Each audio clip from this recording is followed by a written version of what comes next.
ಬೇಗನೆ ಬರಲಿಕ್ಕೆ ಮೊದಲಿಗನಾದಂಥ ಯೇಸು ಕ್ರಿಸ್ತನ ನಾಮದಲ್ಲಿ ಬಂದಿರುವಂಥ ಎಲ್ಲರನ್ನು ವಂದಿಸ್ತಾ ಇದ್ದೀನಿ. ದೇವರು ನಿಮ್ಮನ್ನು ಆಶೀರ್ವಾದ ಮಾಡಲಿ. ಈ ಸಮಯ ನಮ್ಮ ಬಲಗೈನ ಮೇಲೆ ಕೆತ್ತನೆ ಈ ವಾಕ್ಯವನ್ನು ಅರಿಕೆ ಮಾಡೋಣ. ಯೆಹೋವನು ಒಳ್ಳೆಯವನು, ಆತನ ಕೃಪೆಯು ಶಾಶ್ವತವಾಗಿರುವುದು. ಯೆಹೋವನು ಒಳ್ಳೆಯವನು, ಆತನ ಕೃಪೆಯು ಶಾಶ್ವತವಾಗಿರುವುದು. ಯೆಹೋವನು ಒಳ್ಳೆಯವನು, ಆತನ ಕೃಪೆಯು ಶಾಶ್ವತವಾಗಿರುವುದು. ಆಮೇನ್, ಆಮೇನ್, ಆಮೇನ್. ಓಕೆ, ಈ ಸಮಯದಲ್ಲಿ ನಾವು ಓದುವಾರ ಧ್ಯಾನ ಮಾಡಿದಂಥ ವಾಕ್ಯ ಯಾವುದಾಗಿತ್ತು? ಯಾರು ನೆನಪು ಮಾಡ್ತೀರಾ? ಯಾವ ವಿಷಯದ ಕುರಿತಾಗಿ ಪರಿಶುದ್ಧಾತ್ಮ ದೇವರು ನಮ್ಮ ಸಂಗಡ ಓದುವಾರ ಆ ಕಡೆ ವಾರಗಳಲ್ಲೆಲ್ಲ ಮಾತಾಡ್ತಾ ಬಂದರು. ಸುಮಾರು 4 ವಾರಗಳಾಯ್ತು ಅನಿಸುತ್ತೆ ನಾವು ಈ ಒಂದು ಅಂಶವನ್ನು ಪುನಃ ಕೇಳಲಾರದೆ. 3 ವಾರಗಳು ಹಬ್ಬ, 1 ವಾರ ಅಪ್ಪವರು ಒಂದು ಬಲವಾದಂಥ ವಾಕ್ಯ ಸಂದೇಶವನ್ನು ಕೊಟ್ಟರು. 4 ವಾರಗಳು ಕಳೆದುವುದು. ಈ ಸಮಯದಲ್ಲಿ ಆ ಅಂಶ ದೈವಾನುಗ್ರಹ ಎನ್ನುವಂಥ ಅಂಶವನ್ನು ನಾವು ನೋಡಿದಂಥವರಾಗಿದ್ದೇವೆ. ದೇವರ ಅನುಗ್ರಹ ಯಾವ ರೀತಿಯಾಗಿ ಮನುಷ್ಯರಲ್ಲಿ ಬಿಡುಗಡೆಯನ್ನು ತೆಗೆದುಕೊಂಡು ಬಂತು, ಮನುಷ್ಯರಿಗೆ ಬೇಕಾಗಿರುವಂಥದ್ದನ್ನು ಒದಗಿಸಿಕೊಡ್ತು. ಆತನ ಅನುಗ್ರಹ ಐಗುಪ್ತ್ಯದಿಂದ ಇಸ್ರಾಯೇಲ್ಯರನ್ನ ಹೊರಗಡೆ ತೆಗೆದುಕೊಂಡು ಬಂದಂಥ ವಿಷಯವನ್ನ, ಆತನ ಅನುಗ್ರಹ ಅಬ್ರಹಾಮನ ಮೇಲಿರ್ತಕ್ಕಂಥ ಆತನ ಅನುಗ್ರಹ ಇಸಾಕನ ಮೇಲೆ, ಇಸಾಕನ ಮೇಲೆ ಇರ್ತಕ್ಕಂಥ ಆತನ ಅನುಗ್ರಹ ಯಾಕೋಬನ ಮೇಲೆ, ಯೋಸೇಫನ ಮೇಲೆ, ಹಂಗೆ ಒಂದು ತಲಾಂತರದಿಂದ ಮತ್ತೊಂದು ತಲಾಂತರದವರೆಗೆ ಆತನ ಅನುಗ್ರಹ ಹೋಗ್ತಾನೆ ಇತ್ತು ಅನ್ನುವಂಥ ವಿಷಯವನ್ನು ನಾವು ನೋಡಿದ್ದೇವೆ. ಆತನ ಅನುಗ್ರಹ ಹೋಲ್ಸಾಗಿ ನಾವು ನೋಡಿದ್ವಿ. ಕಲ್ಲಾದ ಹೃದಯವನ್ನು ತೆಗೆದು ಮೃದುವಾದ ಹೃದಯವನ್ನು ಆತನ ಅನುಗ್ರಹ ಏನು ಮಾಡುವಂಥದ್ದಾಗಿದೆ, ಒದಗಿಸುವಂಥದ್ದಾಗಿದೆ ಅನ್ನುವಂಥ ವಿಷಯವನ್ನ. ಅರಸನಾದ ಸೌಲನ ಹೃದಯ ಏನಾಗಿತ್ತು, ಅಪೊಸ್ತಲನಾದ ಪೌಲನ ಹೃದಯ ಯಾವ ರೀತಿಯಾಗಿತ್ತು ಅನ್ನುವಂಥ ವಿಷಯವನ್ನು ನಾವು ನೋಡಿದ್ದೇವೆ. ಈ ಸಮಯದಲ್ಲಿ ಅದೇ ಒಂದು ಟಾಪಿಕ್ ಅನ್ನು ನಾವು ಮುಂದುವರಿಸೋಣ. ಈ ಸಮಯದಲ್ಲಿ ದೇವರ ಅನುಗ್ರಹ ನಮಗೆ ಏನನ್ನು ಒದಗಿಸಿಕೊಡುತ್ತೆ. 91ನೇ ಕೀರ್ತನೆ 16ನೇ ವಚನವನ್ನ ಈ ಸಮಯದಲ್ಲಿ ಓದಿಕೊಳ್ಳೋಣ. ದೇವರ ಅನುಗ್ರಹ ನಮಗೆ ಏನನ್ನು ಒದಗಿಸಿಕೊಡುತ್ತೆ. ಕೀರ್ತನೆಗಳ ಪುಸ್ತಕ 91ನೇ ಕೀರ್ತನೆ 16ನೇ ವಚನ. ದೀರ್ಘಾಯುಷ್ಯವನ್ನು ಅನುಗ್ರಹಿಸಿ ಅವನನ್ನು ತೃಪ್ತಿಪಡಿಸುವೆನು, ನನ್ನ ವಿಶೇಷವಾದ ರಕ್ಷಣೆಯನ್ನ ತೋರಿಸುವೆನು. ಹಲ್ಲೆಲೂಯಾ. ದೇವರ ವಾಕ್ಯ ಹೇಳ್ತಾ ಇದೆ, ಸತ್ಯವೇದ ಹೇಳ್ತಾ ಇದೆ, ದೇವರ ಅನುಗ್ರಹ ಏನ್ ಮಾಡುತ್ತಂತೆ, ದೀರ್ಘಾಯುಷ್ಯವನ್ನು ನಮಗೆ ಒದಗಿಸಿಕೊಡುವಂಥದ್ದಾಗಿದೆ. ಪ್ರಿಯರೇ, ಸತ್ಯವೇದದಲ್ಲಿ ನಾವು ನೋಡ್ತಾ ಇದ್ದೇವೆ, ದೀರ್ಘಾಯುಷ್ಯವನ್ನ ದೇವರು ತನ್ನ ಮಕ್ಕಳಿಗೋಸ್ಕರವಾಗಿ ತನ್ನ ವಿಶೇಷವಾದಂಥ ರಕ್ಷಣೆಯನ್ನು ಕೊಡುವುದಕ್ಕಾಗಿ ಅದನ್ನ ಒದಗಿಸಿಕೊಟ್ಟಿದ್ದಾರೆ. ಪ್ರಿಯರೇ, ಅನೇಕರು ನಾವು ನೋಡ್ತಾ ಇರ್ತೀವಿ ನಮ್ಮ ಜೀವಿತದಲ್ಲಿ ಚಿಕ್ಕ ವಯಸ್ಸಿನಲ್ಲೇ ಅಲ್ಪಾಯುಷ್ಯಗಳಾಗಿ ಅರ್ಧಾಯುಷ್ಯಕ್ಕೆ ಅನೇಕರು ಗತಿಸಿ ಹೋಗುವುದು ಉಂಟು. ಆದರೆ ದೇವರು ತನ್ನ ಮಕ್ಕಳಾದಂಥ ನಮಗೆ ಒಂದು ಭಾಷೆಯನ್ನು ಕೊಡ್ತಾ ಇದ್ದಾರೆ, ವಾಗ್ದಾನ ಕೊಡ್ತಾ ಇದ್ದಾರೆ, ನಾನು ನಿಮಗೆ ದೀರ್ಘಾಯುಷ್ಯವನ್ನ ಅನುಗ್ರಹಿಸುವೆನು, ನಾನು ನಿಮ್ಮ ಆಯುಸ್ಸನ್ನ ಹೆಚ್ಚಿಸುವೆನು, ನಾನು ನಿಮ್ಮನ್ನ ಉನ್ನತವಾದಂಥ ರೀತಿಯಲ್ಲಿ ನಿಮ್ಮ ಕಾಲಗಳನ್ನ ಹೆಚ್ಚಿಸುವೆನು ಎಂಬುದಾಗಿ ದೇವರ ವಾಕ್ಯದಲ್ಲಿ ನಾವು ನೋಡ್ತಾ ಇದ್ದೇವೆ. ಪ್ರಿಯರೇ, ಸತ್ಯವೇದದಲ್ಲಿ ಅನೇಕ ಭಕ್ತರು ಸಾವಿಗೆ ಸಮೀಪವಾದಂಥ ಸಮಯದಲ್ಲಿ ಮರಣಕ್ಕೆ ಇನ್ನೇನೋ ಪಾತ್ರರಾಗ್ತಾರೆ ಎನ್ನುವಂಥ ಒಂದು ಸ್ಥಿತಿಯಲ್ಲಿ ಅವರು ಜಾರಿ ಹೋದಾಗ ಅವರು ದೇವರ ಅನುಗ್ರಹಕ್ಕಾಗಿ ಬೇಡಿದಂಥ ಸಮಯದಲ್ಲಿ ದೇವರು ಪುನಃ ಅವರನ್ನು ನೆನಪು ಮಾಡಿಕೊಂಡು ಅವರ ಮೇಲೆ ಕರುಣೆಯನ್ನ, ಕನಿಕರವನ್ನು, ತನ್ನ ಕೃಪೆಯನ್ನು, ತನ್ನ ಅನುಗ್ರಹವನ್ನು ಇರಿಸಿ ಅವರ ಆಯುಷ್ಯನ್ನ ಏನ್ ಮಾಡಿದ ಆತ ಹೆಚ್ಚಿಸಿದನು. ಪ್ರಿಯರೇ, ದೇವರ ವಾಕ್ಯದಲ್ಲಿ ನಾವು ನೋಡ್ತಾ ಇದ್ದೇವೆ. ಅಂತಹ ಭಕ್ತರಲ್ಲಿ ಮುಖ್ಯವಾಗಿರ್ತಕ್ಕಂಥ ಒಬ್ಬ ಭಕ್ತನ ಕುರಿತಾಗಿ ನಾವು ಇವತ್ತಿನ ದಿವಸ ನೋಡ್ಲಿಕ್ಕೆ ಹೋಗ್ತಾ ಇದ್ದೇವೆ. ಆತನ ಹೆಸರು ಅರಸನಾಗಿರುವಂತ ಹಿಜ್ಕೀಯನು ಎಂಬುದಾಗಿ. ಹಲ್ಲೆಲೂಯಾ. ನೀವು ಸತ್ಯವೇದದಲ್ಲಿ ಆ ವ್ಯಕ್ತಿಯ ಕುರಿತಾಗಿ ಅನೇಕ ಸಾರಿ ನೀವು ಕೇಳಿಸಿಕೊಂಡಿದ್ದೀರಿ. ಆ ಹಿಜ್ಕೀಯನು ಯಾಕೆ ದೇವರ ಒಂದು ವಿಷಯದಲ್ಲಿ ದೀರ್ಘಾಯುಷ್ಯವನ್ನು ಹೊಂದಿಕೊಳ್ಳೋದಕ್ಕೆ ಯಾಕೆ ಆ ಹಿಜ್ಕೀಯನಿಗೆ ದೇವರು ಆ ಒಂದು ಕಾರ್ಯವನ್ನು ಮಾಡಿದ್ರು ಎಂಬುದಾಗಿ ನಾವು ನೋಡುವಾಗ ಒಂದ್ಸಾರಿ ನೀವು ಸತ್ಯವೇದ ಪುಸ್ತಕ ತೆಗಿರಿ. ಹಲ್ಲೆಲೂಯಾ. ಯೆಶಾಯನ ಪ್ರವಾದನೆ ಗ್ರಂಥ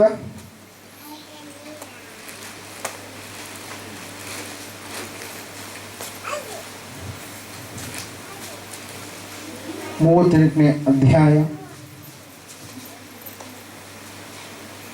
1ನೇ ವಚನ.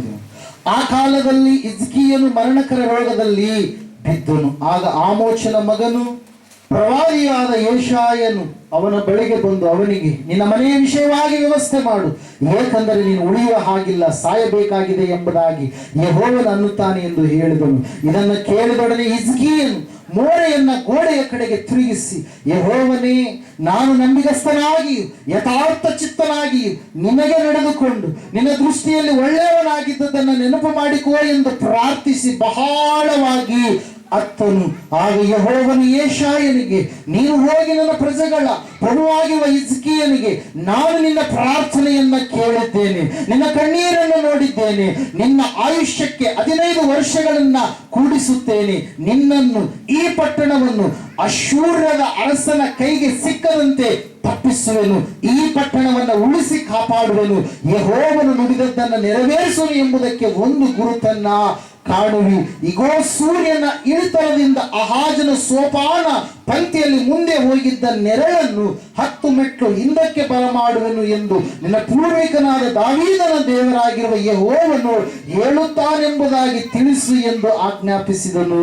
ಅದರಂತೆ ಸೋಪಾನ ಪಂಕ್ತಿಯಲ್ಲಿ ಮುಂದೆ ಹೋಗಿದ್ದ ನೆರಳು 10 ಮೆಟ್ಲು ಹಿಂದಕ್ಕೆ ಬಂತು. ಹಲ್ಲೆಲೂಯಾ.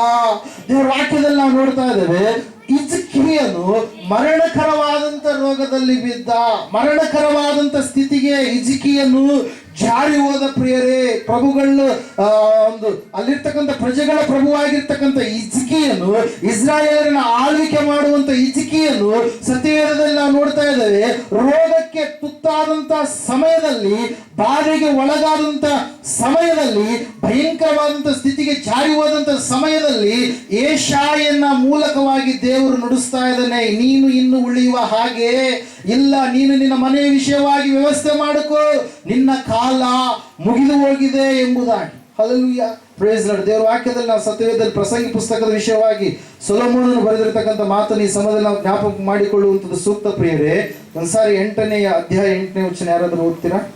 ಪ್ರಸಂಗಿ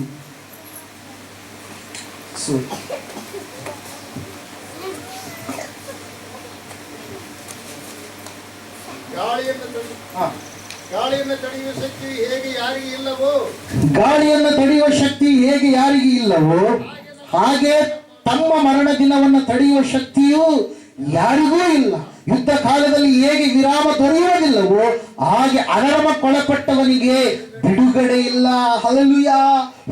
ಗಾಳಿಯನ್ನು ತಡೆಯಲಾರದಂತ ಶಕ್ತಿ, ಗಾಳಿಯನ್ನು ತಡೆಯಕ್ಕಾಗುತ್ತ ಮನುಷ್ಯನಿಗೆ, ಅದೇ ರೀತಿಯಾಗಿ ಮರಣದ ದಿನವನ್ನು ಕೂಡ ಮನುಷ್ಯನಿಂದ ತಡೆಯೋದಕ್ಕೆ ಸಾಧ್ಯ ಇಲ್ಲ. ಕೊರೋನಾ ಸಮಯದಲ್ಲಿ ಪ್ರಿಯರೇ, ಎಷ್ಟೋ ಹಣವನ್ನ ಖರ್ಚು ಮಾಡಿದ್ರು, ಎಷ್ಟೋ ಹಣವನ್ನ ಸುರಿದ್ರು, ಆದ್ರೆ ಮರಣದ ಬಂಧನದಿಂದ ಅವರಿಗೆ ಬಿಡುಗಡೆ ಮಾಡೋದಕ್ಕೆ ಸಾಧ್ಯ ಆಗಲಿಲ್ಲ. ಎಷ್ಟೋ ಅಡ್ವಾನ್ಸ್ ಆಗಿರ್ತಕ್ಕಂಥ ಮೆಡಿಕಲ್ ಇದ್ರೂ ಕೂಡ, ಸೈನ್ಸ್ ಎಲ್ಲ ಅಭಿವೃದ್ಧಿ ಆಗಿದ್ರು ಕೂಡ ಆ ಮರಣದಿಂದ ಎಷ್ಟೋ ಜನರು ಏನಾದ್ರಿ ಬಂಧಿಸಲ್ಪಟ್ಟವರಾಗಿ ಅವ್ರೇನಾದ್ರಿ ನಾಶವಾಗಿ ಹೋದ್ರು. ಪ್ರೇರ, ಕೊರೋನಾ ಸಂದರ್ಭದಲ್ಲಿ ದೇವರ ವಾಕ್ಯದಲ್ಲಿ ನಾವು ನೋಡ್ತಾ ಇದ್ದೇವೆ, ಮರಣದ ದಿನ ಹಿಜ್ಕೀಯನಿಗೆ ಸಮೀಪವಾಗಿ ಬಂದಿದೆ. ಆದ್ರೆ ಆ ಮರಣ ದಿನವನ್ನ ನಾವು ನೋಡ್ತಾ ಇದ್ದೇವೆ, ಆತನು ಮಾಡಿರ್ತಕ್ಕಂಥ ಕಣ್ಣೀರಿನ ಪ್ರಾರ್ಥನೆ, ಆತನು ಮಾಡಿರ್ತಕ್ಕಂಥ ಕಣ್ಣೀರಿನ ಒಂದು ಕೂಗನ್ನ ದೇವರು ಕೇಳಿಸಿಕೊಳ್ತಾ ಇದ್ದಾನೆ. ಸತ್ಯವೇದ ಹೇಳ್ತಾ ಇದೆ, ಆತನಿಗೆ ಸಂಪೂರ್ಣವಾಗಿ ಹೇಳ್ಬಿಟ್ಟಿದ್ದಾರೆ ಏನಂತೇಳಿ, ನೀನು ಸಾಯ್ಲಿಕ್ಕಿದೆಯಾ, ಆ ಒಂದು ಮರಣಕರವಾದಂತ ರೋಗ ನಿನಗೆ ಬಂದಿದೆ, ನೀನು ಬದುಕು ಉಳುಗುವ ಹಾಗೆ ಇಲ್ಲ, ನಿನ್ನ ಜೀವನ ಅಂತ್ಯವಾಗಿದೆ, ಆಯ್ತು, ನಿನ್ನ ನಾಳೆ ದಿವಸದಲ್ಲಿ ಏನಾಗ್ಲಿಕ್ಕಿದೆಯಾ, ಸಾಯ್ಲಿಕ್ಕಿದೆಯಾ ಎಂಬುದಾಗಿ ದೇವರಿಂದ ಮಾತು ಬಂತು. ಆದ್ರೆ ದೇವರ ವಾಕ್ಯದಲ್ಲಿ ನಾವು ನೋಡ್ತಾ ಇದ್ದೇವೆ, ಆ ಹಿಜ್ಕೀಯನು ಏನ್ ಮಾಡ್ತಾ ಇದ್ದಾನೆ, ಗೋಡೆಯ ಕಡೆಗೆ ತನ್ನ ಮುಖವನ್ನ ತಿರುಗಿಸಿ ಏನ್ ಮಾಡಿದಂತೆ, ಪ್ರಾರ್ಥನೆ ಮಾಡಿದ. Hallelujah, praise the lord. ಪ್ರಿಯರೇ, ನಾನೊಂದು ವಿಷಯವನ್ನು ಹೇಳ್ತೀನಿ, ಈ ಲೋಕದಲ್ಲಿ ಎಷ್ಟೋ ಆಯುಧಗಳಿರ್ಬೋದು, ಆ ಆಯುಧಗಳು ಮನುಷ್ಯರನ್ನ ಕೊಲ್ಲುವಂತ ಆಯುಧಗಳಾಗಿರ್ಬೋದು, ಆ ಆಯುಧಗಳ ಮೂಲಕವಾಗಿ ಕೆಲವೊಂದು ಸಂದರ್ಭದಲ್ಲಿ ಪ್ರಾಣ ರಕ್ಷಣೆ ಕೆಲವರಿಗೆ ಆಗ್ಬೋದು. ಆದ್ರೆ ಎಲ್ಲಾ ಆಯುಧಗಳಿಗಿಂತ ಒಂದು ದೊಡ್ಡದಾಗಿರ್ತಕ್ಕಂಥ ಆತ್ಮನ ಆಯುಧ ದೇವರು ನಮಗೆ ಕೊಟ್ಟಿರ್ತಕ್ಕಂಥದ್ದು ಯಾವುದಿರೋದು, ಪ್ರಾರ್ಥನೆ. ಹಲ್ಲೆಲೂಯಾ. ಆ ಪ್ರಾರ್ಥನೆ ಆಯುಧ ಎಂತಹ ಆಯುಧ ಅಂತಂದ್ರೆ, ಅದು ನಿನಗೆ ಜೀವವನ್ನು ಕೊಡುತ್ತೆ, ರೋಗದಿಂದ ಬಿಡುಗಡೆ ಮಾಡುತ್ತೆ, ಅದು ನಿನ್ನ ಜೀವಿತದಲ್ಲಿ ಅದ್ಭುತವನ್ನ ತೆಗೆದುಕೊಂಡು ಬರುತ್ತೆ ಪ್ರಿಯರೇ. ನಿತ್ಯ ಜೀವನ ಕಡೆಗೆ ಅದು ನಿನ್ನನ್ನ ನಡೆಸುವಂತ ಆಯುಧವಾಗಿದೆ. ಅದಕ್ಕಾಗಿ ದೇವರ ವಾಕ್ಯದಲ್ಲಿ ನಾವು ನೋಡ್ತಾ ಇದ್ದೇವೆ, ಸತ್ಯವೇದ ಹೇಳ್ತಾ ಇದೆ ಸ್ಪಷ್ಟವಾಗಿ, ಸಾವಿನ ಸಮೀಪಕ್ಕೆ ಹೋದಂತ ವ್ಯಕ್ತಿ, ಕೆಲವರು ಹಾಸ್ಪಿಟ್ಲಿಗೆ ಕರ್ಕೊಂಡು ಹೋಗಿರ್ತಾರೆ ಪ್ರಿಯರೇ. ಕರ್ಕೊಂಡು ಹೋದಂತ ಸಮಯದಲ್ಲಿ ವೈದ್ಯರು ನೋಡಿ ಚೆಕ್ ಮಾಡಿ ಹೇಳ್ತಾರೆ, ಆಯ್ತು ಇನ್ನೂ 1 ತಿಂಗಳು ಹೆಚ್ಚು ಕಡಿಮೆ ಈತನು ಉಳಿಯಬಹುದು, ಯಾಕಂದ್ರೆ ಬದುಕುಳಿಯುವ ಲಕ್ಷಣಗಳು ಯಾವುದು ಕೂಡ ಇಲ್ಲ. ಡಾಕ್ಟರ್ ಡೆಡ್ ಲೈನ್ ಕೊಡ್ತಾರೆ, ಇಲ್ಲಿ ಪ್ರವಾದಿ ಕೊಡ್ತಾ ಇದ್ದಾರೆ, ದೇವರು ಸ್ವತಃ ಪ್ರವಾದಿಗೆ ಹೇಳಿಸ್ತಾ ಇದ್ದಾರೆ. ಆದ್ರೆ ದೇವರು ಆ ಪ್ರಾರ್ಥನೆಯನ್ನ ಕೇಳಿ ಮನ ಮರಗುತ್ತಾ ಇದ್ದಾನೆ ಪ್ರಿಯರೇ. ಅದಕ್ಕಾಗಿ ಆತನ ಹೆಸರು ಏನ್ರಿ? ಕರುಣೆಯುಳ್ಳಂತ ದೇವರು, ಕರುಣಿಸುವಂತ ದೇವರು, ನಿನ್ನ ಪ್ರಾರ್ಥನೆಯನ್ನ ಕೇಳುವಂತ ದೇವರಾಗಿದ್ದಾನೆ. ನೋಡ್ರಿ, ಯಾಕೆ ದೇವರು ಹಿಜ್ಕೀಯನಿಗೆ ಏನಂತೇಳಿ, ಹಿಜ್ಕೀಯನಿಗೆ ಯಾಕೆ ಆಯುಷ್ಯನ ಹೆಚ್ಚಿಸ್ತಾ ಇದ್ದಾರೆ ಅಂತಂದ್ರೆ, ಒಂದ್ಸಾರಿ ನೀವು ಪೂರ್ವಕಾಲ ವೃತ್ತಾಂತ ಪುಸ್ತಕದ ಕಡೆಗೆ ಬರ್ರಿ. ಹಿಜ್ಕೀಯನು ಎಂತಹ ಕಾರ್ಯವನ್ನು ಮಾಡಿದನು ಒಂದ್ಸಾರಿ ನೀವು ನೋಡ್ರಿ. ಹಲ್ಲೆಲೂಯಾ.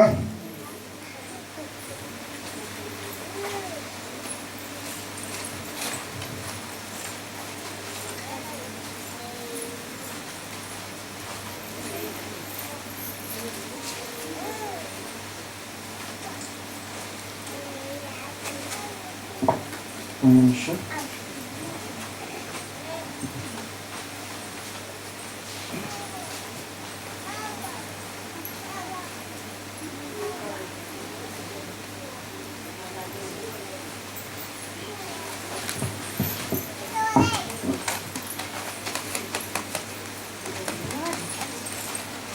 ಎರಡನೇ ಅರಸುಗಳ ಪುಸ್ತಕ 20ನೇ ಅಧ್ಯಾಯ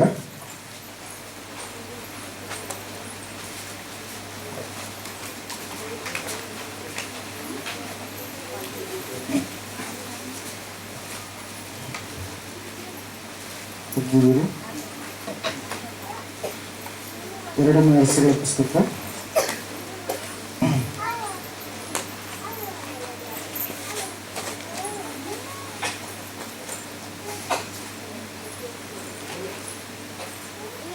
18ನೇ ಅಧ್ಯಾಯದ ಕಡೆ ಬನ್ನಿ.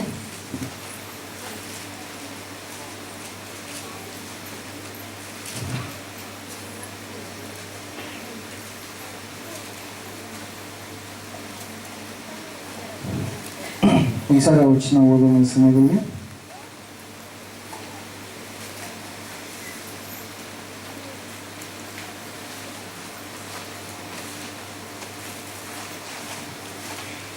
ಮೂರನೇ ವಚನದಿಂದ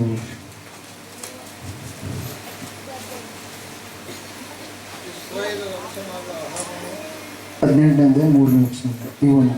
ಇವನು ಎಲ್ಲಾ ವಿಷಯಗಳಲ್ಲಿಯೂ ತನ್ನ ಪೂರ್ವಿಕನಾದ ದಾವೀದನಂತೆ ಯೆಹೋವನ ಚಿತ್ತಾನುಸಾರವಾಗಿ ನಡೆದರು.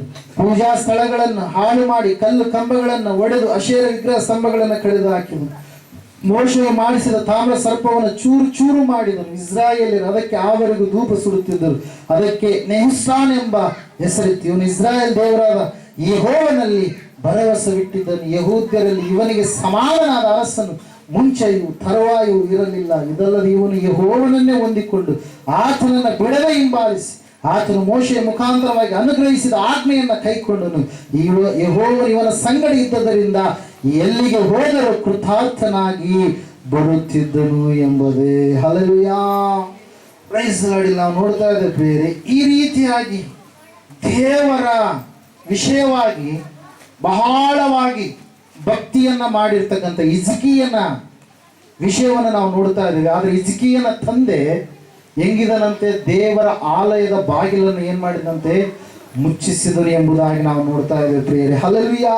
ಹಿಜ್ಕೀಯನ ತಂದೆ ದೇವಾಲಯದ ಬಾಗಿಲುಗಳನ್ನ ಮುಚ್ಚಿಸಿದಾಗ ಆ ಬಾಗಿಲುಗಳನ್ನ ತೆರೆದು ದೇವಾಲಯದ ಕಾರ್ಯಗಳು ನಡೀಬೇಕು ಅಂತೇಳಿ ಪುನಃ ಆ ವಿಷಯವನ್ನ, ಸಂಗತಿಯನ್ನ ಹಿಜ್ಕೀಯನು ಪುನಃ ಭಕ್ತಿಯ ಕಾರ್ಯಗಳನ್ನ ಮಾಡಿದ ಕಾರಣಕ್ಕಾಗಿ ನಾವು ನೋಡ್ತಾ ಇದ್ದೇವೆ, ಆ ಯಹೂದ ಎನ್ನುವಂತ ಜನಾಂಗದ ಮಧ್ಯದಲ್ಲಿ ಅರಸನಾಗಿರ್ತಕ್ಕಂಥ ಹಿಜ್ಕೀಯನು ಅನೇಕರಿಗೆ ಆಶೀರ್ವಾದದ ನಿಧಿಯಾಗಿ ಮಾರ್ಪಾಟಾದ ಪ್ರಿಯರೇ. ನಾವು ನೋಡ್ತಾ ಇದ್ದೇವೆ ಪ್ರಿಯರೇ, ಆ ಹಿಜ್ಕೀಯನು ನೆನಪು ಮಾಡಿಕೊಳ್ಳಿ. ದೇವರೇ, ನಾನು ನಿನಗೆ ಮೆಚ್ಚುಗೆಯಾದ ರೀತಿಯಲ್ಲಿ ನಡೆದಿರುವಂಥದ್ದನ್ನ ನೀನು ನೆನೆಸಿಕೋ ಸ್ವಾಮಿ. ನಾನು ನಿನ್ನ ನೀತಿಯ ಮಾರ್ಗದಲ್ಲಿ ನಡೆದಿರುವಂಥದ್ದನ್ನು ನೀನು ನೆನೆಸಿಕೋ. ನಾನು ದೇಶದಲ್ಲಿರ್ತಕ್ಕಂಥ ಕಲ್ಮಶವನ್ನ ತೆಗೆದು ಹಾಕಿರುವಂಥದ್ದನ್ನು ನೀನು ನೆನೆಸಿಕೋ ಎಂಬುದಾಗಿ ಪ್ರಾರ್ಥಿಸಿದಾಗ ದೇವರು ಅದೆಲ್ಲವನ್ನ ಏನ್ ಮಾಡ್ತಾ ಇದ್ದಾನೆ, ನೆನಪು ಮಾಡಿಕೊಂಡು ಹಿಜ್ಕೀಯನಿಗೆ ಆಯುಷ್ಯವನ್ನ ಹೆಚ್ಚಿಸ್ತಾ ಇದ್ದಾನೆ. ಎಷ್ಟು ಆಯುಷ್ಯ ಹೆಚ್ಚಿಸ್ತಾ ಇದ್ದಾನೆ? 15 ವರ್ಷಗಳು ಪ್ರಿಯರೇ. ಹಲ್ಲೆಲೂಯ. ಈಗ ನಮ್ಮ ಸಭೆಗೆ ಬರುವಂತ ಒಬ್ಬರಿಗೆ ವೈದ್ಯರು ಹೇಳಿದ್ರು ಏನಂತೇಳಿ, ಇನ್ನ ಸ್ವಲ್ಪ ದಿವಸಗಳಲ್ಲಿ ನೀವೇನಾಗ್ಬಿಡ್ತೀರಿ, ಸತ್ತೋಗ್ಬಿಡ್ತೀರಿ, ನೀವು ಬದುಕುಳಿಯುವ ಹಾಗೆ ಇಲ್ಲ ಎಂಬುದಾಗಿ ಹೇಳಿದಾಗ ಅವರು ಬೇರೊಂದು ಪ್ರಾಂತದಲ್ಲಿದ್ದರು, ಸ್ವಂತ ಊರಿಗೆ ಬಂದರು. ಬಂದಂಥ ಸಮಯದಲ್ಲಿ ಅವರ ತಾಯಿಯವರು ಅಪ್ಪವ್ರನ್ನ ಒಂದ್ಸಾರಿ ಕರೆಸಿಕೊಂಡು ಅಲ್ಲಿ ಹೇಳಿಸಿಕೊಂಡಾಗ ಅಪ್ಪವರು ಪ್ರಾರ್ಥನೆ ಮಾಡಿದಾಗ, ಪ್ರಾರ್ಥನೆ ಆಲಯಕ್ಕೆ ನಿನ್ನ ಮಗನನ್ನು ಕಳಿಸಿದ್ರೆ ದೇವರು ನಿನ್ನ ಮಗನನ್ನ ಸ್ವಸ್ಥ ಮಾಡ್ತಾನೆ ಎಂಬುದಾಗಿ ಹೇಳಿದಂಥ ಸಮಯದಲ್ಲಿ ಆ ತಾಯಿ, ನನ್ನ ಮಗ ಬದುಕುಳಿದ್ರೆ ಸಾಕು, ನನ್ನ ಮಗ ಆಯುಷ್ಯದಿಂದ ಇದ್ರೆ ಸಾಕು ಎಂಬುದಾಗಿ ಅವರ ಮಗನನ್ನ ಆಲಯಕ್ಕೆ ಕಳಿಸ್ತಾರೆ ಪ್ರೇರೆ. ಅವರ ಮಗ ಒಳ್ಳೆ ರೀತಿಯಲ್ಲಿ ಹಿಂದೆ ಮಾಡಿರ್ತಕ್ಕಂಥ ಪಾಪದ ಜೀವಿತವನ್ನು ಬಿಟ್ಟು ಭಕ್ತಿಯ ಮಾರ್ಗದ ಕಡೆಗೆ ಬಂದಂಥ ಸಮಯದಲ್ಲಿ ದೇವರು ಯಾವ ವ್ಯಕ್ತಿಯನ್ನ ಸಾಯ್ತಾರೆ ಎಂಬುದಾಗಿ ಹೇಳಿದ್ರು. ಇನ್ನೂ ಸ್ವಲ್ಪ ಒಂದು 3-4 ತಿಂಗಳುಗಳಲ್ಲಿ ಆ ವ್ಯಕ್ತಿಯು ದೇವರ ಆಲಯಕ್ಕೆ ಪ್ರಾರ್ಥನೆಗೆ ಬರೋದಕ್ಕೆ ಪ್ರಾರಂಭ ಮಾಡಿದಾಗ ದಿನ ದಿನ ದಿನ ದಿನ ಭಕ್ತಿಯ ವಿಷಯಗಳನ್ನ ಕಲಿತುಕೊಳ್ಳೋದಕ್ಕೆ ಪ್ರಾರಂಭ ಮಾಡಿದ, ದೇವರ ಸಮೀಪಕ್ಕೆ ಬರುವುದಕ್ಕೆ ಪ್ರಾರಂಭ ಮಾಡಿದ, ಪ್ರಾರ್ಥನೆಯ ಜೀವಿತವನ್ನು, ಭಕ್ತಿಯ ಜೀವಿತವನ್ನು, ಆತ್ಮಿಕ ಜೀವಿತವನ್ನು ಕಟ್ಟಿಕೊಳ್ಳೋದಕ್ಕೆ ಪ್ರಾರಂಭ ಮಾಡಿದಾಗ ವೈದ್ಯರು ಹೇಳಿದ್ರು 3 ತಿಂಗಳು ಎಂಬುದಾಗಿ. ಇವತ್ತಿನವರೆಗೆ ಸುಮಾರು ಒಂದು 18 ವರ್ಷಗಳಾಯ್ತು ಹೆಚ್ಚು ಕಡಿಮೆ. ಆದ್ರೆ ಇವತ್ತಿನ ದಿವಸ ಅವರು ನಮ್ಮ ಮಧ್ಯದಲ್ಲಿ ಇನ್ನೂ ಕೂಡ ಜೀವಂತವಾಗಿದ್ದಾರೆ. ಕಾರಣ ಒಂದೇ ಪ್ರಿಯರೇ, ಆ ದೇವರು ಅವರ ಪ್ರಾರ್ಥನೆಯನ್ನ ಈ ಒಂದು ಆಲಯದಲ್ಲಿ ಕೇಳಿ ಅಪ್ಪರ ಬಾಯಿಯ ಮೂಲಕವಾಗಿ ಬಂದಿರತಕ್ಕಂಥ ಮಾತನ್ನ ಸ್ಥಿರಪಡಿಸಿದ ಪ್ರಿಯರೇ. ಅವ್ರು ಯಾರಂತೇಳಿ ನಿಮ್ಗೆ ಕೆಲವೊಬ್ರಿಗೆ ಈಗಾಗಲೇ ಗೊತ್ತಾಗಿದೆ. ಯಾರು ಹೇಳ್ರಿ? ಬಸ್ಸನಗೌಡ ದೊಡ್ಡಪ್ಪ. ಅದೇ ಪ್ರೈಸ್ ಲಾರ್ಡ್. ಅವರು ಮರಣಕರವಾದಂಥ ಅಂಚಿನಲ್ಲಿ ಹೋದಾಗ ದೇವರು ಅವರನ್ನ ರಕ್ಷಣೆಯೇ ಮಾಡಿದ್ರು ಪ್ರಿಯರೇ. ಹಲ್ಲೆಲೂಯಾ. ದೇವರು ವಾಕ್ಯ ಹೇಳುತ್ತೆ, ತನ್ನ ಬಳಿಗೆ ಬರುವಂತವ್ರನ್ನ ದೇವರು ಆಶೀರ್ವದಿಸ್ತಾನೆ, ದೀರ್ಘಾಯುಷ್ಯವನ್ನ ಅನುಗ್ರಹಿಸ್ತಾನೆ ಎಂಬುದಾಗಿ ದೇವರು ಭಾಷೆಯನ್ನು ಕೊಟ್ಟಿದ್ದಾನೆ, ಮಾತನ್ನು ಕೊಟ್ಟಿದ್ದಾನೆ. ಹಿಜ್ಕೀಯನು ಆ ರೋಗ, ಮರಣಕರವಾದ ರೋಗ ಬಂದಾಗ ದೇವರ ಹತ್ರ ಪ್ರಾರ್ಥನೆ ಮಾಡಿದಾಗ ದೇವರು ಏನ್ ಮಾಡ್ತಾ ಇದ್ದಾನೆ, ಆತನ ಪ್ರಾರ್ಥನೆಯನ್ನು ಕೇಳಿ, ನಾನು ನಿನ್ನ ಪ್ರಾರ್ಥನೆಯನ್ನು ಕೇಳಿದ್ದೇನೆ, ನಿನ್ನ ಕಣ್ಣೀರನ್ನು ನೋಡಿದ್ದೇನೆ, ನೀನು ಕೂಡ ಹೊಂದಿ ನಾಡದು ನನ್ನ ಆಲಯಕ್ಕೆ ಬಂದು ನೀನೇನ್ ಮಾಡ್ತೀಯ, ಸಾಕ್ಷಿಯಾಗಿ ನಿಲ್ತೀಯ ಎಂಬುದಾಗಿ ಹೇಳಿದಾಗ ಯಾಸ್ ಇಟ್ ಈಸ್ ದೇವರು ತನ್ನ ಭಕ್ತನ ಮರಣವನ್ನ ನಿಲ್ಲಿಸುವುದಕ್ಕಾಗಿ ಮುಂದೆ ಹೋಗಿರ್ತಕ್ಕಂಥ ಸೂರ್ಯನನ್ನು ಏನ್ ಮಾಡಿದ್ರಂತೆ, ಹಿಂದಕ್ಕೆ ಎಳೆದುಕೊಂಡು ಬಂದರು. ಚರಿತ್ರೆಯಲ್ಲಿ ಒಂದು ಅವಿಸ್ಮರಣೀಯ ಘಟನೆ, ನಿಸರ್ಗಕ್ಕೆ ವಿರುದ್ಧವಾಗಿರ್ತಕ್ಕಂಥ ಘಟನೆ ದೇವರು ತನ್ನ ಮಕ್ಕಳ ಪರವಾಗಿ ನಡೆಸಲಿಕ್ಕಿದ್ದಾನೆ ಪ್ರಿಯರೇ. ಹಲ್ಲೆಲೂಯಾ. ಯೆಹೋಶುವನ ಗ್ರಂಥದಲ್ಲಿ ನಾವು ನೋಡ್ತಾ ಇದ್ದೇವೆ, ಸತ್ಯವೇದ ಹೇಳ್ತಾ ಇದೆ 10ನೇ ಅಧ್ಯಾಯದಲ್ಲಿ, ಸೂರ್ಯ ಚಂದ್ರನು ನಿಲ್ಲುವಂತೆ ಯೆಹೋಶುವನು ಮಾಡಿದಂತ ಪ್ರಾರ್ಥನೆ ಫಲ ಕೊಡು. ಹಲ್ಲೆಲೂಯಾ. ಸೂರ್ಯ ಚಂದ್ರ ನಿಲ್ಲುತ್ತಾರ? ಆದರೆ ದೇವ್ರ ವಾಕ್ಯದಲ್ಲಿ ನಾವು ನೋಡ್ತಾ ಇದ್ದೀವಿ, ಈ ಒಂದು 2 ಸಂದರ್ಭಗಳಲ್ಲಿ ಏನಾಗ್ತಾ ಇದೆ, ಸೂರ್ಯ ಚಂದ್ರರು ಏನಾದ್ರಂತೆ ಸ್ತಬ್ಧರಾದ್ರು, ನಿಂತು ಹೋದ್ರು. ಚರಿತ್ರೆಯ ಕಾಲ, ಒಂದು ಕಾಲ ಎನ್ನುವಂಥದ್ದು, ಒಂದು ದಿವಸ ಎನ್ನುವಂಥದ್ದು ಗೊತ್ತಾಗಲಾರ್ದಂಥ ಸ್ಥಿತಿಗೆ ಒಳಗಾದಂಥ ಸಮಯದಲ್ಲಿ ಆ ಒಂದು ನಾಸಾ, ಅಮೆರಿಕದಲ್ಲಿ ಇರ್ತಕ್ಕಂಥ ಸೈಂಟಿಸ್ಟ್ಗಳು ಯಾಕೆ ಒಂದು ದಿವಸ ಗೊತ್ತಾಗ್ತಲ್ಲ ಎಂಬುದಾಗಿ ಅವರು ರಿಸರ್ಚ್ ಮಾಡಿದಾಗ ಸತ್ಯವೇದದ ಮೂಲಕವಾಗಿ ಅವರು ಕಂಡುಕೊಂಡ್ರು ಪ್ರಿಯರು. ಏನಂತೇಳಿ, ಯೆಹೋಶುವನ ಕಾಲದಲ್ಲಿ ಪ್ರಾರ್ಥನೆ ಮಾಡಿದಾಗ ಆ ದಿವಸ ಮತ್ತು ಹಿಜ್ಕೀಯನ ಕಾಲದಲ್ಲಿ ಪ್ರಾರ್ಥನೆ ಮಾಡಿದಾಗ ಈ ದಿವಸದಲ್ಲಿ ಸೂರ್ಯ ಚಂದ್ರರು ಏನ್ ಮಾಡಿದ್ರಂತೆ, ನಿಂತುಕೊಂಡಿದ್ರು. ಅದರ ಸಲುವಾಗಿ ಕಾಲದಲ್ಲಿ ಒಂದು ದಿವಸ ಏನಾಗಿಲ್ಲ, ಇಲ್ಲ ಎಂಬುದಾಗಿ ಅವ್ರು ಏನ್ ಮಾಡಿದ್ರೆ ಸತ್ಯವೇದದ ಮೂಲಕವಾಗಿ ನಿರ್ಧಾರಕ್ಕೆ ಬಂದರು ಪ್ರಿಯರೇ. ಅದರ ಸಲುವಾಗಿ ದೇವರ ವಾಕ್ಯ ಹೇಳುತ್ತೆ, ಸತ್ಯವೇದ ಹೇಳುತ್ತೆ, ತನ್ನ ಮಕ್ಕಳ ಪರವಾಗಿ ದೇವರು ಎಲ್ಲ ಕಾರ್ಯಗಳನ್ನ ಅನುಕೂಲ ಮಾಡುವಂತ ಆತನಾಗಿದ್ದಾನೆ. ದೇವರ ವಾಕ್ಯದಲ್ಲಿ ನಾವು ನೋಡ್ತಾ ಇದ್ದೇವೆ, ದೇವರ ಅನುಗ್ರಹ ಇವತ್ತು ದಿವಸ ನಿನಗೆ ದೀರ್ಘಾಯುಷ್ಯವನ್ನ ಕೊಡಲಿಕ್ಕಿದೆ. ದೇವರ ಅನುಗ್ರಹದ ಬಳಿಗೆ ನೀನು ಬರುವಂತದ್ದೇ ಆದ್ರೆ ಆತನು ನಿನ್ನನ್ನು ದೀರ್ಘಾಯುಷ್ಯದಿಂದ ತುಂಬಿಸ್ತಾನೆ. ಹಿಜ್ಕೀಯನು ಮುಚ್ಚಲ್ಪಟ್ಟಂತ ದೇವಾಲಯದ ಬಾಗಿಲನ್ನ ಭಕ್ತಿಹೀನತೆ ಕಡೆಗೆ ಹೋದಂತ ಜನರನ್ನ ಭಕ್ತಿ ಮಾರ್ಗದ ಕಡೆಗೆ ನಡೆಸಿದ, ಸತ್ಯ ಮಾರ್ಗದ ಕಡೆಗೆ ನಡೆಸಿದ, ತನ್ನ ಒಂದು ದೇವರ ಬಳಿಯ ಕಡೆಗೆ ನಡೆಸಿದ ಕಾರಣಕ್ಕಾಗಿ ದೇವರು ಆತನಿಗೆ ಏನ್ ಮಾಡಿದರೆ ದೀರ್ಘಾಯುಷ್ಯವನ್ನ ಒದಗಿಸಿಕೊಟ್ಟ ಪ್ರಿಯರೇ. ಲಾಜರನ್ನು ಭಕ್ತಿಯ ಮಾರ್ಗದಲ್ಲಿರುವಾಗ, ಲಾಜರನ್ನು ಸತ್ತು ಹೋದಂತ ಸಮಯದಲ್ಲಿ ಏಸಪ್ಪ ಏನ್ ಮಾಡ್ತಾ ಇದ್ದಾರೆ, ಲಾಜರನನ್ನ ಎಬ್ಬಿಸ್ತಾ ಇದ್ದಾರೆ. ಶವವಾಗಿ ಕೊಳೆತು ಹೋದಂತ ಸ್ಥಿತಿಯಲ್ಲಿ ಇರ್ತಕ್ಕಂಥ ಲಾಜರನನ್ನ ಎಬ್ಬಿಸುವುದಕ್ಕಾಗಿ ಯೇಸಪ್ಪ ಏನಂತ ಹೇಳ್ತಾ ಇದ್ದಾರೆ, ನಾನೇ ಪುನರುತ್ಥಾನವು, ನಾನೇ ಜೀವವಾಗಿದ್ದೇನೆ, ನನ್ನನ್ನು ನಂಬುವವನು ಸತ್ತರೂ ಬದುಕುವನು, ಬದುಕುತ್ತಾ ನನ್ನನ್ನು ನಂಬುವವನು ಎಂದಿಗೂ ಕೂಡ ಸಾಯುವುದೇ ಇಲ್ಲ ಎಂಬುದಾಗಿ. ಹಲ್ಲೆಲೂಯಾ. ಅದಕ್ಕಾಗಿ ಪ್ರಿಯರೇ, ಇವತ್ತು ದಿವಸ ದೇವರ ಅನುಗ್ರಹ ನಿನಗೆ ದೀರ್ಘಾಯುಷ್ಯವನ್ನು ಕೊಡ್ಲಿಕ್ಕಿದೆ. ಹಲ್ಲೆಲೂಯಾ. ಪ್ರಿಯರೇ, ಮೂರನೇದಾಗಿ ನಾವು ನೋಡೋಣ, ಎರಡನೇದಾಗಿ ಸಮಯದಲ್ಲಿ ನಾವು ನೋಡೋಣ, ದೇವರ ಅನುಗ್ರಹ ಅಂದ್ರೆ ದೇವರ ಕೃಪೆ, ದೇವರ ದಯೆ, ದೇವರ ಕರುಣೆ, ದೇವರ ಕನಿಕರ ಎಂಬುದಾಗಿ ಪ್ರಾರಂಭದ ದಿವಸಗಳಲ್ಲಿ ನಾನು ಹೇಳಿದ್ದೆ. ಆ ಅನುಗ್ರಹಕ್ಕಾಗಿ ನಾವು ಬೇಡುವವರಾಗಬೇಕು. ಹಿಜ್ಕೀಯನು ದೇವರ ಅನುಗ್ರಹವನ್ನು ಬೇಡಿದ. ಈ ಸಮಯದಲ್ಲಿ ಇನ್ನೊಬ್ಬ ತಾಯಿಯ ಕುರಿತಾಗಿ ನಾವು ನೋಡೋಣ. ಮತ್ತಾಯ ಬರೆದ ಸುವಾರ್ತೆ 15ನೇ ಅಧ್ಯಾಯ 25ನೇ ವಚನ. ದಯವಿಟ್ಟು ಯಾರಾದ್ರೂ ಓದ್ತೀರಾ?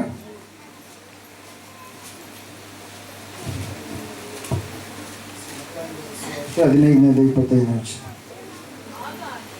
ಆಗ ಆಕೆ ಆತನಿಗೆ ಅಡ್ಡ ಬಿದ್ದು,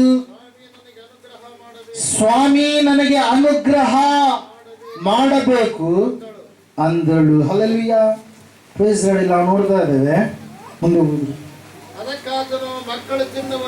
ಅದಕ್ಕಾತನು ಎಂಬುದಾಗಿ ಮುಂದೆ ವಚನವನ್ನು ನಾವು ನೋಡ್ತಾ ಇದ್ದೀವಿ. ಸತ್ಯವೇದ ಹೇಳ್ತಾ ಇದೆ, ಒಬ್ಬ ತಾಯಿ ದೂರದ ಪ್ರಾಂತ್ಯದಿಂದ ಬರ್ತಾ ಇದ್ದಾಳೆ. ಆಕೆ ಕಾನ್ಯಾನ್ಯಳು ಎಂಬುದಾಗಿ ಸತ್ಯವೇದ ಹೇಳ್ತಾ ಇದೆ. ಆ ತಾಯಿ ಏನ್ ಮಾಡ್ತಾ ಇದ್ದಾಳೆ ಅಂತಂದ್ರೆ, ತನ್ನಗೆ ಇರುವಂತ ಒಬ್ಬೇ ಒಬ್ಬ ಮಗಳು ದುರಾತ್ಮ ಶಕ್ತಿಯಿಂದ ಪೀಡಿತಳಾದಾಗ, ದೈವದ ಆತ್ಮಕ್ಕೆ ಒಳಗಾದಾಗ, ಆ ಒಂದು ದುರಾತ್ಮ ಶಕ್ತಿ ಆಕೆ ಒಳಗಡೆ ಬಂದ ಕಾರಣಕ್ಕಾಗಿ ಬಟ್ಟೆಯ ಮೇಲೆ ಪರಿವಿಲ್ಲದೆ, ಕೂದಲುಗಳ ಮೇಲೆ ಪರಿವಿಲ್ಲದೆ, ತನ್ನ ಒಂದು ಭಾಷೆಯಾಗಿರ್ಬೋದು, ನೋಟ ಆಗಿರ್ಬೋದು, ಮಾತುಗಳಾಗಿರ್ಬೋದು, ಒಂದು ನೋಡುವಂತ ನೋಟ ಆಗಿರ್ಬೋದು, ನಡತೆ ಆಗಿರ್ಬೋದು, ಎಲ್ಲವೂ ಕೂಡ ವ್ಯತ್ಯಾಸವಾಗಿದೆ. ಯಾಕಂದ್ರೆ ಆಕೆಯಾಗಿ ಇಲ್ಲ, ಆಕೆಯಲ್ಲಿ ಒಂದು ದುರಾತ್ಮನ ಶಕ್ತಿ ಅನ್ನುವಂಥದ್ದು ಏನಾಗಿದೆ, ಪ್ರವೇಶ ಮಾಡಿದ ಪ್ರೇರೆ. ಹಲ್ಲೆಲೂಯಾ. ಆ ಸಮಯದಲ್ಲಿ ಆ ತಾಯಿ ಏನ್ ಮಾಡ್ತಾ ಇದ್ದಾಳೆ ಅಂದ್ರೆ, ಅನೇಕ ಕಡೆಗೆ ಕರೆದುಕೊಂಡು ಹೋಗ್ತಾ ಇದ್ದಾಳೆ. ಯಾರನ್ನ? ತನ್ನ ಮಗಳನ್ನ. ಅಲ್ಲಿಗೆ ಹೋದ್ರೆ ಬಿಡುಗಡೆ ಆಗುತ್ತೇನೆ, ಇಲ್ಲಿಗೆ ಹೋದ್ರೆ ಬಿಡುಗಡೆ ಆಗುತ್ತೇನೆ, ಅಲ್ಲಿಗೆ ಹೋದ್ರೆ ಸ್ವಸ್ಥತೆ ಆಗುತ್ತೇನೆ, ಇರುವಂತ ನನ್ನ ಮಗಳು ಹುಷಾರಾಗ್ತಾಳೇನೋ, ಆರಾಮಾಗ್ತಾಳೇನೋ, ಸಂಪೂರ್ಣವಾಗಿ ಗುಣವನ್ನು ಹೊಂದುತ್ತಾಳೇನೋ ಎಂಬುದ. ಹಲ್ಲೆಲೂಯಾ. ಆ ತಾಯಿಯ ಕರುಳು ತನ್ನ ಮಗಳಿಗೋಸ್ಕರವಾಗಿ ಏನ್ ಮಾಡಿತ್ರಿ, ಎಲ್ಲ ಕಡೆಗೆ ನಡೆದಾಡಿಸಿತ್ತು ಪ್ರಿಯರೇ. ಹಲ್ಲೆಲೂಯಾ. ಆದರೆ ಸತ್ಯವೇದದಲ್ಲಿ ನಾವು ನೋಡ್ತಾ ಇದ್ದೇವೆ, ಆಕೆ ಎಲ್ಲಾ ಕಡೆಗೆ ಹೋದ್ರೂ ಕೂಡ ಆಕೆಯ ಮಗಳಲ್ಲಿ ಯಾವುದೇ ರೀತಿಯಾಗಿರ್ತಕ್ಕಂಥ ಬದಲಾವಣೆ, ಬಿಡುಗಡೆ ಎನ್ನುವಂಥದ್ದು ಆಗಲಾರದ ಸಮಯದಲ್ಲಿ ಆ ತಾಯಿ ಒಂದು ವಿಷಯವನ್ನ ಕೇಳಿಸಿಕೊಳ್ತಾಳೆ ಪ್ರಿಯರೇ. ಆ ವಿಷಯ ಏನಂತಂದ್ರೆ, ತೂರ್ ಸೀದೋನ್ ಎನ್ನುವಂತ ಪಟ್ಟಣಕ್ಕೆ ಯೇಸು ಸ್ವಾಮಿ ಬಂದಿದ್ದಾನೆ. ಆತನ ಬಳಿಗೆ ಅನೇಕರು ಹೋದಂತವರಿಗೆ ಆತನು ಸ್ವಸ್ಥತೆ ಮಾಡಿದ್ದಾನೆ, ಕುರುಡರಿಗೆ ಕಣ್ಣು ಕೊಟ್ಟಿದ್ದಾನೆ, ಕುಂಟರು ನಡೆದಾಡುವಂತೆ ಮಾಡಿದ್ದಾನೆ, ಮೂಕರು ಮಾತಾಡುವಂತೆ ಮಾಡಿದ್ದಾನೆ, ಕಿವುಡರಿಗೆ ಕಿವಿ ಕೇಳುವ ಹಾಗೆ ಮಾಡಿದ್ದಾನೆ. ಎಲ್ಲವೂ ಚೆನ್ನಾಗಿ ಆತನು ಮಾಡಿದ್ದಾನೆ ಎನ್ನುವಂತ ವಿಷಯವನ್ನು ತಿಳಿದುಕೊಂಡು ಆ ತಾಯಿ, ನನ್ನ ಮಗಳಿಗೂ ಕೂಡ ಯೇಸಪ್ಪ ಚಲೋ ಮಾಡ್ತಾನೇನೋ ಎಂಬುದಾಗಿ ನೆನೆಸಿ ಆ ತಾಯಿ ಏನ್ ಮಾಡ್ತಾ ಇದ್ದಾಳೆ, ಯೇಸು ಸ್ವಾಮಿಯ ಬಳಿಗೆ ಹೋಗ್ತಾ ಇದ್ದಾಳೆ ಪ್ರಿಯರೇ. ಹಲ್ಲೆಲೂಯಾ. ಆಕೆಗೆ ಗೊತ್ತಿಲ್ಲ ಯೇಸು ಸ್ವಾಮಿ ಎಲ್ಲಿದ್ದಾರೋ, ಆಕೆಗೆ ಸ್ಥಳ ಮಾತ್ರ ಗೊತ್ತು, ಯಾರ ಮನೆಯಲ್ಲಿದ್ದಾನೋ, ಆಕೆಗೆ ಲ್ಯಾಂಡ್ ಮಾರ್ಕ್ ಯಾವುದು ಕೂಡ ಗೊತ್ತಿಲ್ಲ ಪ್ರಿಯರೇ. ಆಕೆ ಆ ಒಂದು ಸ್ಥಳಕ್ಕೆ ಹೋಗಿ ಏನ್ ಮಾಡ್ತಾ ಇದ್ದಾಳೆ ಅಂತಂದ್ರೆ, ಹುಡುಕ್ತಾ ಇದ್ದಾಳೆ ಯೇಸು ಸ್ವಾಮಿಯನ್ನ. ಹಲ್ಲೆಲೂಯಾ. ಆತನ ಅನುಗ್ರಹಕ್ಕಾಗಿ ಆಕೆ ಬೇಡ್ತಾ ಇದ್ದಾಳೆ. ಆಕೆ ತನ್ನ ಮನೆಯನ್ನು ಬಿಟ್ಟು ಯೇಸು ಸ್ವಾಮಿಯನ್ನು ಹುಡುಕಿಕೊಂಡು ಬಂದು ಹುಡುಕ್ತಾ ಇದ್ದಾಳೆ. ಪ್ರತಿಯೊಂದು ಮನೆಯನ್ನು ತಟ್ಟುತ್ತಾ ಇದ್ದಾಳೆ ಆ ಒಂದು ಗ್ರಾಮದಲ್ಲಿ ಪ್ರಿಯರೇ, ಪಟ್ಟಣದಲ್ಲಿ. ಆದ್ರೆ ಎಲ್ಲಿಯೂ ಕೂಡ ಆಕೆಗೆ ಏಸಪ್ಪ ಸಿಗ್ತಾ ಇಲ್ಲ. ಹಲ್ಲೆಲೂಯಾ. ಒಂದು ವೇಳೆ ಸ್ವಾಮಿ ಇದ್ದವರು ಹೋಗ್ಬಿಟ್ರೇನೋ ಎಂಬುದಾಗಿ ನೆನೆಸಿ ಮತ್ತೆ ಬಾಗಿಲನ್ನು ತಟ್ಟಿದಾಗ ಆಕೆಗೆ ಗೊತ್ತಾಯ್ತು, ಒಂದು ಸ್ಥಳದಲ್ಲಿ ಯೇಸು ಸ್ವಾಮಿ ಇದ್ದಾರೆ ಎಂಬುದಾಗಿ. ಯಾಕಂದ್ರೆ ಹುಡುಕುವವರಿಗೆ ಸಿಗುವಂತ ದೇವರು ಯೇಸುವಾಗಿದ್ದಾನೆ. ಹಲ್ಲೆಲೂಯಾ. ಯಾರು ಆತನನ್ನು ಹುಡುಕ್ತಾರೋ, ಯಾರು ಆತನ ಬಳಿಗೆ ಬರಬೇಕಂತ ಆಸಕ್ತಿಯಿಂದ ನೋಡ್ತಾರೋ, ಅವರಿಗೆ ಖಂಡಿತವಾಗಿ ಆತನ ಏನ್ ಮಾಡ್ತಾನೆ, ಕಾಣಿಸಿಕೊಳ್ಳುವವನಾಗಿದ್ದಾನೆ ಪ್ರಿಯರೇ. ಹಲ್ಲೆಲೂಯಾ. ಜಕ್ಕಾಯ ಆಲದ ಮರದಲ್ಲಿ ಇರುವಂತದನ್ನ ಸ್ವಾಮಿ ಆಟೋಮೆಟಿಕ್ ಆಗಿ ತಿಳ್ಕೊಂಡಿದ್ರು. ಯಾಕಂದ್ರೆ ಎಲ್ಲಾ ಮನುಷ್ಯರ ಆಂತರ್ಯವನ್ನು ಬಲ್ಲಂತ ದೇವರು ಆತನು. ಹಲ್ಲೆಲೂಯಾ. Praise lord. ಆ ಒಂದು ಅಂಜೂರದ ಮರದ ಕೆಳಗಡೆ ಆ ವ್ಯಕ್ತಿ ಇರುವಂತ ಸಮಯದಲ್ಲಿ, ಕಾನಾ ಊರಿನ ವ್ಯಕ್ತಿ ಇರುವಂತ ಸಮಯದಲ್ಲಿ ಕೂಡ ದೇವರು ಅದನ್ನ ಏನ್ ಮಾಡಿದ್ರು, ತಿಳಿದುಕೊಂಡ್ರು ಪ್ರಿಯರೇ. ಹಲ್ಲೆಲೂಯಾ. Praise lord. ಅದಕ್ಕಾಗಿ ನಾವು ನೋಡ್ತಾ ಇದ್ದೇವೆ, ಆ ತಾಯಿ ಯಾರನ್ನು ಹುಡುಕ್ತಾ ಇದ್ದಾಳೆ, ಯೇಸು ಸ್ವಾಮಿಯನ್ನ ಹುಡುಕ್ತಾ ಇದ್ದಾಳೆ. ಹುಡುಕಿದಂತ ಆಕೆಗೆ ಯೇಸಪ್ಪ ಸಿಕ್ಕಂತ ಸಮಯದಲ್ಲಿ ಆಕೆ ನೇರವಾಗಿ ಹೋಗಿ ಆತನ ಪಾದಗಳನ್ನು ಗಟ್ಟಿಯಾಗಿ ಹಿಡಿದುಕೊಂಡು ಬೇಡ್ತಾ ಇದ್ದಾಳೆ. ಏನೆಂಬುದಾಗಿ ಬೇಡ್ತಾ ಇದ್ದಾಳೆ ಆಕೆ, ನನ್ನ ಮಗಳಿಗೆ ದುರಾತ್ಮ ಹಿಡಿದಿದೆ ಸ್ವಾಮಿ, ನನ್ನ ಮಗಳನ್ನು ನೀನೇನು ಮಾಡು, ಬಿಡುಗಡೆ ಮಾಡು, ನಿನ್ನ ಅನುಗ್ರಹ ನನ್ನ ಮೇಲೆ ತೋರಿಸಿ ಎಂಬುದಾಗಿ ಹೇಳಿದಾಗ ಏಸಪ್ಪ ಆಕೆಗೊಂದು ಭಕ್ತಿಯ ಪರೀಕ್ಷೆಯನ್ನ ಮಾಡಿದ್ರು ಪ್ರಿಯ. ಭಕ್ತಿಯ ಪರೀಕ್ಷೆಯಲ್ಲಿ ಆ ತಾಯಿ ಪಾಸ್ ಆದ್ಲು, ಫೇಲ್ ಆಗಲಿಲ್ಲ. ಕಾರಣ ಏನಂತಂದ್ರೆ ಆ ತಾಯಿ ಸಂಪೂರ್ಣವಾಗಿ ತನ್ನ ವೀಕ್ನೆಸ್ ಅನ್ನ ಒಪ್ಪಿಕೊಂಡಂತ ಸಮಯದಲ್ಲಿ ಆಕೆ ನಂಬಿಕೆಯಿಂದ ಒಂದು ಮಾತನ್ನು ಹೇಳ್ತಾ ಇದೆ ಅಂತೇಳಿ, ಆ ಆಹಾರ ಕೆಳಗಡೆ ಬೀಳುವಂಥದ್ದನ್ನಾದರೂ ನಾಯಿಗಳು ಏನ್ ಮಾಡ್ತವೆ, ಆ ಎಂಜಲ್ನ ತಿನ್ನುವುದಕ್ಕಾಗಿ ಸಿದ್ಧವಾಗಿರ್ತಾವಲ್ವಾ ಎಂಬುದಾಗಿ ಹೇಳಿದಂತ ಸಮಯದಲ್ಲಿ, ಅಮ್ಮ ನಿನ್ನ ನಂಬಿಕೆ ಬಹಳ ದೊಡ್ಡದು ಎಂಬುದಾಗಿ. ಹಲ್ಲೆಲೂಯಾ. ದೇವರ ವಾಕ್ಯದಲ್ಲಿ ನಾವು ನೋಡ್ತಾ ಇದ್ದೇವೆ, ಅನುಗ್ರಹಕ್ಕಾಗಿ ನಾವು ಬೇಡಬೇಕು. ಒಂದು ವೇಳೆ ಇಲ್ಲಿಯವರೆಗೆ ನೀನು ಬೇಡಿಲ್ವೇನೋ, ದೇವರ ಅನುಗ್ರಹದ ಶಕ್ತಿ ಏನೆಂಬುದಾಗಿ ನೀನು ಅರಿತುಕೊಂಡಿಲ್ವೇನೋ, ದೇವರು ಹೇಳ್ತಾ ಇದ್ದಾನೆ ಪ್ರಿಯರೇ, ಇವತ್ತು ನೀನು ನನ್ನ ಅನುಗ್ರಹಕ್ಕಾಗಿ ಬೇಡುವಂಥದ್ದಾದ್ರೆ, ನನ್ನ ಕೃಪೆಗಾಗಿ, ನನ್ನ ದಯೆಗಾಗಿ, ನನ್ನ ಕರುಣೆಗಾಗಿ ನೀನು ಬೇಡುವಂಥದ್ದೇ ಆದರೆ ಖಂಡಿತವಾಗಿ ನಾನು ನಿನ್ನ ಜೀವಿತದಲ್ಲಿ ಅದ್ಭುತವನ್ನ ಮಾಡ್ತೇನೆ ಎಂಬುದಾಗಿ. ಯೋನ ಎನ್ನುವಂತ ವ್ಯಕ್ತಿ ನಿನವೆ ಎನ್ನುವಂತ ಪಟ್ಟಣಕ್ಕೆ ಹೋದಂತ ಸಮಯದಲ್ಲಿ 3-4 ದಿವಸಗಳ ಕಾಲ ಪಟ್ಟಣವನ್ನು ಸುತ್ತಿ ದೇವರು ಬರುವಂತ ಒಂದು ವಿಷಯವನ್ನು, ದೇವರು ಕೊಡಲಿರ್ತಕ್ಕಂಥ ಒಂದು ಶಾಪವನ್ನ ಹೇಳಿದಾಗ, ಕಠಿಣವಾಗಿರ್ತಕ್ಕಂಥ ಶಾಪ ಬರುತ್ತೆ ಎಂಬುದಾಗಿ ಬೋಧಿಸಿದಾಗ, ಅಲ್ಲಿರ್ತಕ್ಕಂಥ ನಿನೆವೆಯ ಅರಸನ ಪರಿವಾರದವರು, ಅಲ್ಲಿರ್ತಕ್ಕಂಥ ಎಲ್ಲಾ ಜನರು ಏನ್ ಮಾಡಿದ್ರಂತೆ, ಪಶ್ಚಾತ್ತಾಪ ಪಟ್ಟು ಏನ್ ಮಾಡಿದ್ರಂತೆ, ದೇವರಿಗೆ ಉಪವಾಸ ಗೊತ್ತು ಮಾಡಿ ಪ್ರಾರ್ಥಿಸಿದಾಗ, ಗೋಣಿ ತಟ್ಟುಗಳನ್ನ ಕಟ್ಟಿಕೊಂಡಾಗ ಅಲ್ಲಿ ನಾವು ನೋಡ್ತಾ ಇದ್ದೇವೆ ಪ್ರಿಯರೇ, ದೇವರು ಅವರ ಪ್ರಾರ್ಥನೆಯನ್ನ ಆಲಿಸಿ ಅಂಗೀಕರಿಸಿ 1,20,000 ಜನರನ್ನ ದೇವರು ನಾಶ ಮಾಡ್ಬೇಕಂತ ಅನ್ಕೊಂಡಿದ್ನು, ಅವರಿಗೆ ತನ್ನ ಕನಿಕರವನ್ನ ದೇವರು ಏನ್ ಮಾಡಿದ, ತೋರಿಸಿದ ಪ್ರಿಯರೇ. ಇವತ್ತು ಕೂಡ ನೀನು ಬೇಡುವಂತದ್ದಾದ್ರೆ ದೇವರು ಖಂಡಿತವಾಗಿ ಆತನ ಒಂದು ಅನುಗ್ರಹವನ್ನ ನಿನ್ನ ಮೇಲೆ ಏನ್ ಮಾಡ್ತಾನೆ, ತೋರಿಸ್ತಾನೆ. ಇವತ್ತು ನೀವು ಆತನ ಅನುಗ್ರಹಕ್ಕಾಗಿ ಬೇಡ್ತೀರಾ? ಆತನ ಅನುಗ್ರಹಕ್ಕಾಗಿ ಬೇಡಿರ್ತಕ್ಕಂಥ ಆ ತಾಯಿ ಆತನನ್ನು ಹುಡುಕಿದ್ಲು, ಆತನ ಸಮೀಪಕ್ಕೆ ಬಂದ್ಲು, ತನ್ನ ಸಮಸ್ಯೆ ಎಲ್ಲ ಹೇಳಿಕೊಂಡ್ಲು, ತನ್ನ ನಂಬಿಕೆಯನ್ನು ವ್ಯಕ್ತಪಡಿಸಿದಾದ ಮೇಲೆ ಆತನಿಗೆ ಸಂಪೂರ್ಣವಾಗಿ ಆಕೆ ಏನ್ ಮಾಡ್ತಾ ಇದ್ದಲ್ರಿ, ಶರಣಾಗ್ತಾ ಇದ್ದ. ಕಾಲನ್ನು ಹಿಡಿದುಕೊಳ್ಳುವಂಥದ್ದಂತಂದ್ರೆ ಏನ್ರಿ, ನಿನ್ನ ಬಿಟ್ಟು ನನಗೆ ದಿಕ್ಕು ಯಾರು ಕೂಡ ಇಲ್ಲ, ದಿಕ್ಕು ದೆಸೆ ಯಾರು ಇಲ್ಲ ಸ್ವಾಮಿ, ನಿನ್ನ ಹೊರತಾಗಿ ಯಾರು ಇಲ್ಲ ಎಂಬುದಾಗಿ ಆ ತಾಯಿ ಬೇಡಿಕೊಂಡಾಗ ದೇವರು ತನ್ನ ಅನುಗ್ರಹವನ್ನು ಆಕೆಯ ಮೇಲೆ ತೋರಿಸಿದ ಪ್ರೇರೆ. ದೇವರ ವಾಕ್ಯದಲ್ಲಿ ನಾವು ನೋಡ್ತಾ ಇದ್ದೇವೆ, ಸತ್ಯವೇದ ಹೇಳ್ತಾ ಇದೆ, ಅಮ್ಮ ನಿನ್ನ ನಂಬಿಕೆ ಬಹಳ ಅಂತೇಳಿ ಹೇಳಿ ಮುಂದೆ ವಾಕ್ಯದಲ್ಲಿ ನಾವು ನೋಡ್ತಾ ಇದ್ದೇವೆ, ಹೋಗು ನಿನ್ನ ಮಗಳಿಗೆ ಏನಾಗಿದೆ, ಸ್ವಸ್ಥತೆಯಾಗಿದೆ. ಹಲ್ಲೆಲೂಯಾ. ಆ ಮಾತನ್ನು ಹೇಳಿದಾಗ ಆ ತಾಯಿ ಹೋಗಿ ಮನೆಯಲ್ಲಿ ನೋಡ್ತಾ ಇದ್ದಾಳೆ. ನೋಡಿದಂತ ಸಮಯದಲ್ಲಿ ಸಂಪೂರ್ಣವಾಗಿ ಆ ಮಗಳಿಗೆ ಏನಾಗಿತ್ತಂತೆ, ಬಿಡುಗಡೆಯಾಗಿತ್ತು, ಸ್ವಸ್ಥತೆಯಾಗಿತ್ತು ಪ್ರಿಯರೇ. ಹಲ್ಲೆಲೂಯಾ. ದೇವರ ಅನುಗ್ರಹ ಇವತ್ತಿನ ದಿವಸ ನೀವು ಆತನ ಅನುಗ್ರಹಕ್ಕಾಗಿ ಬೇಡುವಂಥದ್ದೇ ಆದರೆ ಖಂಡಿತವಾಗಿ ಆ ಅನುಗ್ರಹ ನಿನ್ನ ಜೀವಿತದಲ್ಲಿ ಏನ್ ಮಾಡುವಂಥದ್ದಾಗಿದೆ, ಅದ್ಭುತವನ್ನು ತರುವಂಥದ್ದಾಗಿದೆ ಪ್ರಿಯರೇ. ಕೊನೆಯದಾಗಿ ಸಂದೇಶ ನಾನು ಮುಗಿಸ್ಲಿಕ್ಕೆ ಹೋಗ್ತಾ ಇದ್ದೇನೆ. ಇಷ್ಟು ದಿವಸ ನಾವು ಕೇಳಿದ್ದೇವೆ, ಕೊನೆಯ ಒಂದು ಅಂಶವನ್ನು ಈ ಸಮಯದಲ್ಲಿ ನಾವು ನೋಡೋಣ. ಪ್ರಕಟಣೆ ಪುಸ್ತಕ 19ನೇ ಅಧ್ಯಾಯ 8ನೇ ವಚನ ಓದಿಕೊಳ್ಳೋಣ.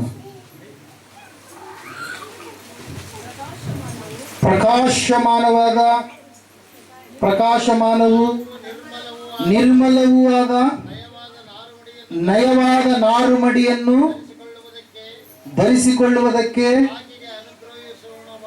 ಆಕೆಗೆ ಅನುಗ್ರಹಿಸೋಣವಾಗಿತ್ತು ಎಂಬುದೇ. ಹಲ್ಲೆಲೂಯಾ. ದೇವರ ಅನುಗ್ರಹ, ದೇವರ ವಿಮೋಚನೆ ಪ್ರಿಯರೇ. ಇಲ್ಲಿ ದೇವರ ಅನುಗ್ರಹ ನಮ್ಗೇನ್ ಕೊಡುತ್ತಂತೆ, ನಾರುಮಡಿ ಬಟ್ಟೆಗಳನ್ನ ಅನುಗ್ರಹಿಸುವಂತದ್ದಾಗಿದೆ ಪ್ರಿಯರೇ. ಹಲ್ಲೆಲೂಯಾ. ಇದು ಪರಲೋಕದ ಸಂಗತಿಯನ್ನು ನಮಗೆ ತಿಳಿಯಪಡಿಸುವಂತದ್ದಾಗಿದೆ. ದೇವರ ಅನುಗ್ರಹಿಸಲಿಕ್ಕಿದ್ದಾನೆ ತನ್ನ ಮಕ್ಕಳಿಗೆ ಯಾವ ವಸ್ತ್ರವನ್ನ, ನಾರುಮಡಿ ಎನ್ನುವಂತ ವಸ್ತ್ರವನ್ನ ದೇವರ ವಾಕ್ಯದಲ್ಲಿ ನಾವು ನೋಡ್ತೇವೆ. ಎಫೆಸರಿಗೆ ಬರೆದ ಪತ್ರಿಕೆ 2ನೇ ಅಧ್ಯಾಯ 10ನೇ ವಚನದಲ್ಲಿ ಸತ್ಯವೇದ ಈ ರೀತಿಯಾಗಿ ಹೇಳ್ತಾ ಇದೆ, ನೀವು ಕ್ರಿಸ್ತ ಯೇಸುವಿನಲ್ಲಿ ಸತ್ಕಾರ್ಯಗಳನ್ನ ಮಾಡುವುದಕ್ಕಾಗಿ ನೀವು ಏನಾಗಿದ್ದೀರಿ ಅಂತ ಸೃಷ್ಟಿಸಲ್ಪಟ್ಟಿದ್ದೀರಿ. ಆ ನಾರುಮಡಿ ಎನ್ನುವಂಥದ್ದು ದೇವ ಜನರ ಏನಾಗಿದಾವಂತೆ, ಸತ್ಕಾರ್ಯಗಳಾಗಿದ್ದಾವೆ. ಹಲ್ಲೆಲೂಯಾ. ದೇವರ ವಾಕ್ಯ ಹೇಳ್ತಾ ಇದೆ, ಸತ್ಯವೇದ ಹೇಳ್ತಾ ಇದೆ ಸ್ಪಷ್ಟವಾಗಿ ಪ್ರಿಯರೇ, ಆ ನಾರುಮಡಿಯನ್ನು ದೇವರು ಅನುಗ್ರಹಿಸಬೇಕೆಂಬುದಾಗಿ ಇಷ್ಟಪಟ್ಟಿದ್ದಾನೆ.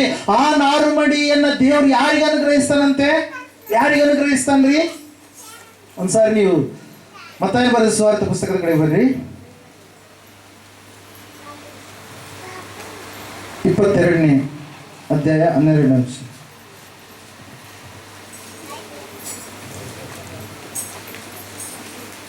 ವಚನ.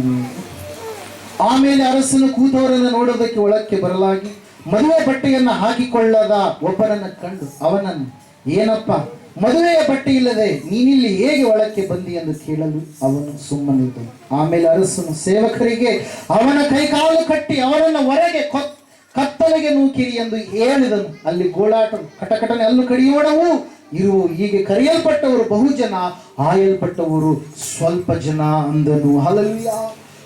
ದೇವರು ಕರಿತಾ ಇದ್ದಾನೆ, ಪರಲೋಕಕ್ಕೆ ನೀವು ಬರ್ರಿ ಎಂಬುದಾಗಿ. ಇಲ್ಲ, ನಾವು ಬರಲ್ಲ, ಪಾತಾಳಕ್ಕೆ ಹೋಗ್ತೀವಿ ಅಂತೇಳಿ ಜನರು ಏನ್ ಮಾಡ್ತಾರೆ, ಇಷ್ಟ ಬಂದ ರೀತಿಯಲ್ಲಿ ಜೀವಿಸ್ತಾ ಇದ್ದಾರೆ. ದೇವರ ವಾಕ್ಯ ಹೇಳ್ತಾ ಇದೆ, ದೇವರು ಆ ಒಂದು ಬಟ್ಟೆಯನ್ನು ಕೊಡ್ಲಿಕ್ಕಿದ್ದಾನೆ, ಆ ನಾರುಮಡಿ ವಸ್ತ್ರಗಳನ್ನು ಅನುಗ್ರಹಿಸ್ಲಿಕ್ಕಿದ್ದಾನೆ. ಆ ನಾರುಮಡಿ ವಸ್ತ್ರಗಳಂದ್ರೆ ಏನರ್ಥ?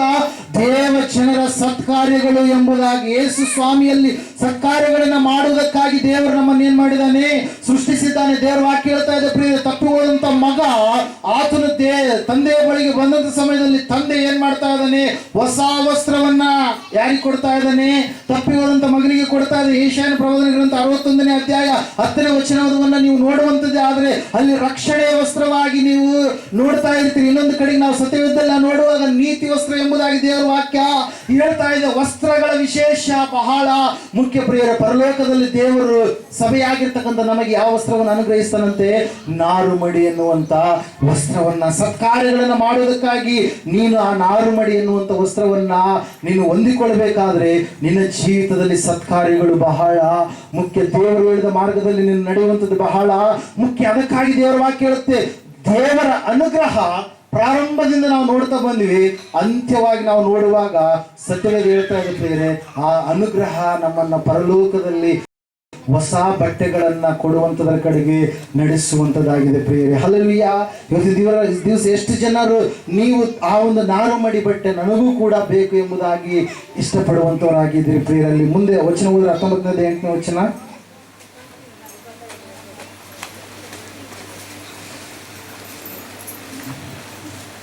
ಪ್ರಕಾಶಮಾನವು ನಿರ್ಮಲವೂ ಆದ ನಯವಾದ ನಾರುಮಡಿಯನ್ನು ಧರಿಸಿಕೊಳ್ಳುವುದಕ್ಕೆ ಆಕೆಗೆ ಅನುಗ್ರಹಿಸೋಣವಾಗಿತ್ತು. ಆ ನಾರು ಮಡಿ ಅಂದರೆ ದೇವ ಜನರ ಸತ್ಕಾರ್ಯಗಳೇ. ಹಲ್ಲೆಲೂಯಾ. ಯಾರ ಸತ್ಕಾರ್ಯಗಳ್ರಿ? ದೇವರನ್ನ ನಂಬಿದ ಮಕ್ಕಳಾದ ಮೇಲೆ ನೀವು ಯಾರಾಗಿದ್ದೀರಿ? ದೇವ ಜನರಾಗಿದ್ದೀರಿ, ದೇವರ ಮಕ್ಕಳಾಗಿದ್ದೀರಿ, ದೇವರ ಪ್ರಜೆಗಳಾಗಿದ್ದೀರಿ, ಸ್ವಂತ ಮಕ್ಕಳಾಗಿದ್ದೀರಿ. ನೀವು ಆಳುಗಳು ಅಲ್ಲ. ಹಲ್ಲೆಲೂಯಾ. ಈ ವಾಕ್ಯದಲ್ಲಿ ನಾವು ನೋಡ್ತಾ ಇದ್ದೇವೆ, ಸತ್ಯವೇದ ಹೇಳ್ತಾ ಇದೆ, ದೇವರ ಅನುಗ್ರಹ ನಾರುಮಡಿಯನ್ನು ನಿಮಗೆ ಏನ್ ಮಾಡುತ್ತೆ? ಕೊಡುವಂಥದ್ದಾಗಿದೆ ಪ್ರೇರ. ಒಂದು ವಿಶೇಷ ವಸ್ತ್ರಗಳನ್ನು ನಾವು ಏನ್ ಮಾಡಬೇಕು? ಹೊಂದಿಕೊಳ್ಳುವವರಾಗಬೇಕು. ತನ್ನ ಮಕ್ಕಳಾದಂಥ ನಮಗೋಸ್ಕರವಾಗಿ ದೇವರು ಸಿದ್ಧ ಮಾಡುವಂತ ಆ ವಸ್ತ್ರಗಳು ಯಾವ ರೀತಿಯಾಗಿರುತ್ತೆ ಒಂದು ಸಾರಿ ನಮ್ಮನ್ನು ನಾವು ಪರೀಕ್ಷೆ ಮಾಡಿಕೊಳ್ಳೋಣ ಪ್ರೇರೆ. ಆ ಒಂದು ಅನುಭವ. ಹಲ್ಲೆಲೂಯಾ. Praise the lord. ಈ ಸಮಯದಲ್ಲಿ ನಾವೆಲ್ಲರೂ ನಿಂತುಕೊಳ್ಳೋಣ. ಸುಂದರವಾದ ಮನೆಯಲ್ಲಿ ಜಯ ಗೀತವ ಹಾಡುವೆವು, ಸಿಯೋನ್ ಮದಲಿಂಗನಿಗೆ. ಸುಂದರವಾದ ಮನೆಯಲ್ಲಿ ಜಯ ಗೀತೆಯ ಹಾಡುವೆವು,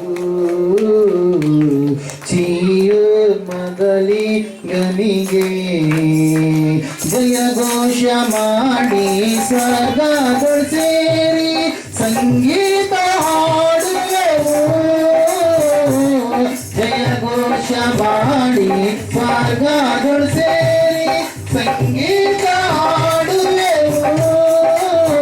ಅಲ್ಲಿ ಸುಂದರವಾದ ಕಿರೀಟ ತೊಟ್ಟು ಕ್ರಿಸ್ತನ ಸ್ತುತಿಸುವೆವು, ಅಲ್ಲಿ ಸುಂದರವಾದ ಕಿರೀಟ ತೊಟ್ಟು ಕ್ರಿಸ್ತನ ಸ್ತುತಿಸುವೆವು. ಸುಂದರವಾದ ಮನೆಯಲ್ಲಿ ಜಯ ಗೀತವ ಹಾಡುವೆವು, ಸಿಯೋನ್ ಮದಲಿಂಗನಿಗೆ, ಸಿಯೋನ್ ಮದಲಿಂಗನಿಗೆ. ಕ್ರಿಸ್ತನ ಪಾದಕ್ಕೆ ಕಿರೀಟವಿಟ್ಟು ನಿಯೋಜನೆಂದೆಳುವೆ, ಕ್ರಿಸ್ತನ ಪಾದಕ್ಕೆ ಕಿರೀಟವಿಟ್ಟು ನಿಯೋಜನೆಂದೆಳುವೆ. ಸಮಸ್ತ ಭಕ್ತರೊಂದಿಗೆ ನಾವು ಕ್ರಿಸ್ತನ ಸ್ತುತಿಸುವೆವು, ಅಲ್ಲಿ ಸಮಸ್ತ ಭಕ್ತರೊಂದಿಗೆ ನಾವು ಕ್ರಿಸ್ತನ ಸ್ತುತಿಸುವೆವು. ಸುಂದರವಾದ ಮನೆಯಲ್ಲಿ ಜಯ ಗೀತವ ಹಾಡುವೆವು, ಸಿಯೋನ್ ಮದಲಿಂಗನಿಗೆ.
ನಾವೆಲ್ಲ ಕೂಡಿ ಕ್ರಿಸ್ತನ ಸ್ತುತಿಸುವೆವು.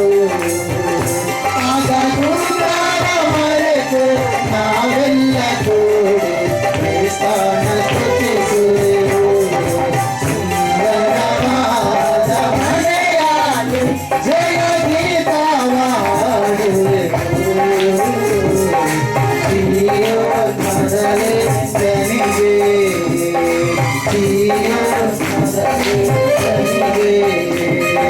ಸಂಭ್ರಮದಿಂದ ಮೊದಲಿಂದಲೇ ಉಲ್ಲಾಸ ಪಡುವೆವು. ಸಂಭ್ರಮದಿಂದ ಮೊದಲಿಂದಲೇ ಉಲ್ಲಾಸ ಪಡುವೆವು. ಯಜ್ಞದ ಕುರಿಯ ವಿವಾಹದಲ್ಲಿ ಪಾರಿ ಹಾಡುವೆವು. ಆಗ ಯಜ್ಞದ ಕುರಿಯ ವಿವಾಹದಲ್ಲಿ ಪಾರಿ ಹಾಡುವೆವು. ಸುಂದರವಾದ ಮನೆಯಾಗಿ ಜಯ ಗೀತವ ಹಾಡುವೆವು. ಮೊದಲೇ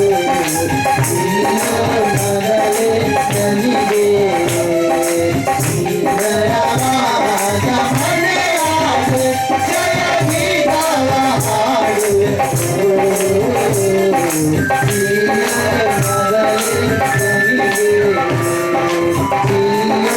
ಮೊದಲೇ ನನಗೆ ಸಹೋದರ ಸಹೋದರಿಯೇ, ಆತ ನಿನಗೆ ದೀರ್ಘಾಯುಷ್ಯವನ್ನ ಅನುಗ್ರಹಿಸುವ ಆತನಾಗಿದ್ದಾನೆ.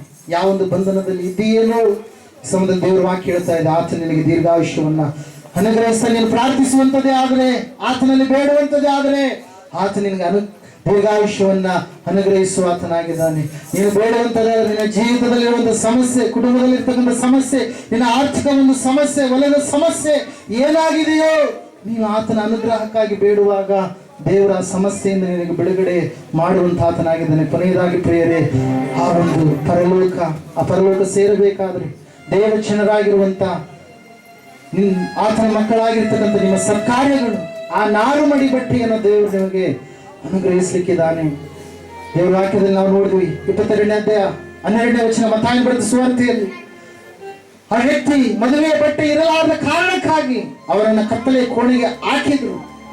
ಈ ಸಮಯದಲ್ಲಿ ಒಂದು ವೇಳೆ ನೀನು ದೇವರ ಬಳಿಗೆ ಬಂದಿದ್ದೀಯ, ದೇವರನ್ನ ವಾಕ್ಯವನ್ನು ನೀನು ಕೇಳಿದೀಯ, ಆತನನ್ನು ಆರಾಧನೆ ಮಾಡಿದ್ದೀಯ ನಿಜ. ಆದರೆ ರಕ್ಷಣೆ ವಸ್ತ್ರ ನಿನ್ನಲ್ಲಿದೆಯಾ? ನೀತಿ ವಸ್ತ್ರ ನಿನ್ನಲ್ಲಿದೆಯಾ? ಸತ್ಕಾರ್ಯದ ವಸ್ತ್ರಗಳು, ನಾರುಮಡಿ ವಸ್ತ್ರಗಳು ನಿನ್ನಲ್ಲಿದ್ದಾವ? ಸಹೋದರ ಸಹೋದರಿ, ಒಂದು ಸಾರಿ ಆಲೋಚನೆ ಮಾಡು. ಸಭೆಯಾಗಿರ್ತಕ್ಕಂಥ ನೀನು ಈ ಎಲ್ಲ ವಸ್ತ್ರಗಳನ್ನು ನೀನು ಹೊಂದಿಕೊಂಡವನಾಗಿರಬೇಕು. ಕಾರಣ ಒಂದೇ, ನೀನು ಆತನನ್ನು ಎದುರುಗೊಳ್ಳಬೇಕಾದ್ರೆ ಒಂದು ಹೊಲಸಾದ ಬಟ್ಟೆ, ಬೇಡವಾದ ಬಟ್ಟೆ ಅವುಗಳೆಲ್ಲ ನೀನು ಆತನನ್ನ ಆ ಒಂದು ರಕ್ಷಣೆ ನೀತಿ ವಸ್ತ್ರದಿಂದ ಮಾತ್ರ ಎದುರುಗೊಳ್ಳೋದಕ್ಕೆ ಸಾಧ್ಯ, ಪರಿಶುದ್ಧ ವಸ್ತ್ರಗಳಿಂದ ಮಾತ್ರ ಎದುರುಗೊಳ್ಳೋದಕ್ಕೆ ಸಾಧ್ಯ. ಸಮಯದಲ್ಲಿ ದೇವರ ವಾಕ್ಯದಲ್ಲಿ ನಾವು ನೋಡ್ತಾ ಇದ್ದೇವೆ, ಆತನ ಅನುಗ್ರಹ ನಿನಗೆ ಪರಲೋಕವನ್ನ ಕೊಡುವಂಥದ್ದಾಗಿದೆ, ನಾರ್ಮಡಿಯನ್ನು ನಿನಗೆ ಒದಗಿಸಿಕೊಡುವಂಥದ್ದಾಗಿದೆ. ಅದಕ್ಕೆ ನಿನ್ನ ಪ್ರತಿಕ್ರಿಯೆ ಏನಾಗಿದೆ? ದೇವರಿಗೆ ಸಂಪೂರ್ಣವಾಗಿ ನಿನ್ನ ಜೀವಿತವನ್ನು ಒಪ್ಪಿಸಿಕೊಟ್ಟು ಆತನ ಬಳಿಗೆ ಬಂದು ಆತನಿಗೆ ಒಳ್ಳೆ ರೀತಿಯಲ್ಲಿ ತಗ್ಗಿ ಬಗ್ಗಿ ನೀನು ನಡೆಯುತ್ತಾ ಆತನೇ ನಿಜವಾದ ದೇವರು ಸೃಷ್ಟಿಕರ್ತನೆ ಎಂಬುದಾಗಿ ನಿನ್ನ ಜೀವಿತವನ್ನು ಸಂಪೂರ್ಣವಾಗಿ ಒಪ್ಪಿಸಿಕೊಡುವಂಥದ್ದು. ಆದರೆ ನಿನಗೆ ಪರಲೋಕ ಉಂಟು, ಪರಲೋಕದ ಭವನಗಳು ನಿನಗುಂಟು, ಪರಲೋಕದ ಆಶೀರ್ವಾದಗಳು ನಿನಗುಂಟು. ಇಹಲೋಕದಲ್ಲಿ ಮಾತ್ರವಲ್ಲದೆ ಪರಲೋಕದ ಸೌಭಾಗ್ಯವನ್ನ ಈ ಲೋಕದಲ್ಲಿ ಕೂಡ ನೀನು ಕಾಣಲಿಕ್ಕೆ ದೇವರು ಆಶೀರ್ವಾದ ಮಾಡ್ತಾರೆ. ಈ ಸಮಯದಲ್ಲಿ ನಾವು ಕೊನೆಯದಾಗಿ ಪ್ರಾರ್ಥನೆ ಮಾಡೋಣ. ಒಬ್ಬರು ಪ್ರಾರ್ಥನೆ ಮಾಡ್ತಾರೆ, ಎಲ್ಲರೂ ಏಕೀಭವಿಸೋಣ. ಎಲ್ಲರಿಗೂ ಮುಚ್ಚಿ ಪ್ರಾರ್ಥನೆ ಮಾಡಿ. ಸರ್ವಶಕ್ತಿಯುಳ್ಳ ಮಹಾ ದೇವರೇ, ನನಗೆ ಸ್ತೋತ್ರ. ಸರ್ವಜನರ ಕ್ಷೇಮಕ್ಕಾಗಿ, ನಮ್ಮೆಲ್ಲರಿಗ ಕ್ಷೇಮಕ್ಕಾಗಿ ನೀನು ಮಾತಾಡಲು ಇಷ್ಟಪಟ್ಟಿದ್ದಕ್ಕಾಗಿ ಸ್ತೋತ್ರ. ಹೌದು ಕರ್ತನೆ, ನೀನು ಅನುಗ್ರಹ ಮಾಡಿ ಪರಲೋಕ ರಾಜ್ಯಕ್ಕೆ ಬೇಕಾಗಿರ್ತಕ್ಕಂಥ ಅರ್ಹತೆಗಳನ್ನು ನೀನು ತಿಳಿಪಡಿಸಿದ್ದಕ್ಕಾಗಿ ಸ್ತೋತ್ರ. ನೀತಿ ಕ್ರಿಯೆಗಳಿಂದ ಸ್ವಾಮಿ, ನಾವು ನಮ್ಮ ಮನಸ್ಸು ಬದಲಾವಣೆ ಮಾಡಿಕೊಂಡು ಹೊಸ ಮನುಷ್ಯರಾಗಿ ನೀನು ಕೊಡುವಂಥ ರಕ್ಷಣಾ ಜೀವಿತ, ಹೌದು ಕರ್ತನೆ, ಅದನ್ನು ಹೊಂದಿಕೊಳ್ಳುವ ಹಾಗೆ ರಕ್ಷಣಾ ವಸ್ತ್ರವನ್ನು ಧರಿಸಿಕೊಳ್ಳುವಂತೆ ಕರ್ತನೆ, ಅವಿನೀತಿಗೆ ಸಂಬಂಧಪಟ್ಟಿರತಕ್ಕಂಥ ಎಲ್ಲವುಗಳನ್ನು ಸ್ವಾಮಿ ಬಿಟ್ಟು ಬಿಡುವುದಕ್ಕಾಗಿ ಪರಿಪೂರ್ಣ ಮನಸ್ಸನ್ನು ಅಪ್ಪ ನಮಗೆ ಕೊಟ್ಟು ದೇವರಾತ್ಮನೇ ಪರಿಶುದ್ಧಾತ್ಮನ ಸಿದ್ಧಪಡಿಸಿಕೊಳ್ಳುವ ಹಾಗೆ ನೀನು ಮಾಡಲು ಉಪದೇಶಿಸಿದ್ದಕ್ಕಾಗಿ ಸ್ತೋತ್ರ. ವಾಕ್ಯದ ಮೂಲಕವಾಗಿ ಎಲ್ಲರನ್ನ ಶುದ್ಧಿ ಮಾಡಿದಕ್ಕಾಗಿ ಸ್ತೋತ್ರ. ದೇವರಾತ್ಮನೇ ಯಾರ್ಯಾವ ವಿಷಯದ ಬಗ್ಗೆ ನಿಮ್ಮ ಮುಂದೆ ಮನವಿ ಮಾಡಿಕೊಂಡಿದ್ದಾರೋ ಆ ಪರಲೋಕ ರಾಜ್ಯದಲ್ಲಿ ಸ್ವಾಮಿ ಸೇರಲು ಕರ್ತನೆ ಬಾಧ್ಯತೆ ಉಳ್ಳವರಾಗಿ, ಕರ್ತನೆ ಈ ಲೋಕದಲ್ಲಿ ಲೋಕ ಮರ್ಯಾದೆಯನ್ನು ಅನುಸರಿಸದೆ ಪರಲೋಕ ಭಾವದವರಾಗಿ ಕರ್ತನೆ ನಿನ್ನನ್ನು ಮೆಚ್ಚಿಸುವ ವ್ಯಕ್ತಿಗಳಾಗುವ ಹಾಗೆ ಸಕಲ ಸತ್ಕಾರ್ಯಗಳನ್ನು ಮಾಡುವುದಕ್ಕಾಗಿ ಮನಸ್ಸು ಅಪ್ಪ ಕರ್ತನ ಇಚ್ಛೆ ಪರಿಪೂರ್ಣಗೊಳಿಸಿ ನಡೆಸಬೇಕೆಂಬುದಾಗಿ ದೇವರೇ ನಮ್ಮನ್ನು ಕ್ಷಮಿಸಿ ನಿಮ್ಮ ಮಹಿಮೆ ನಿಮಿತ್ತವಾಗಿ ರೂಪಾಂತರಪಡಿಸಬೇಕೆಂಬುದಾಗಿ ಯೇಸು ಕ್ರಿಸ್ತ ಮಹಾಪ್ರಭುಗಳ ದೇವರ ನಾಮದಲ್ಲಿ ಅತಿ ವಿನಯಪೂರ್ವಕವಾಗಿ ಬೇಡಿದೆಲ್ಲವುಗಳನ್ನು ಹೊಂದಿದ್ದೇವೆ ಪರಮ ತಂದೆ. ಆಮೆನ್. ಹಲ್ಲೆಲೂಯಾ. ಎಲ್ಲರೂ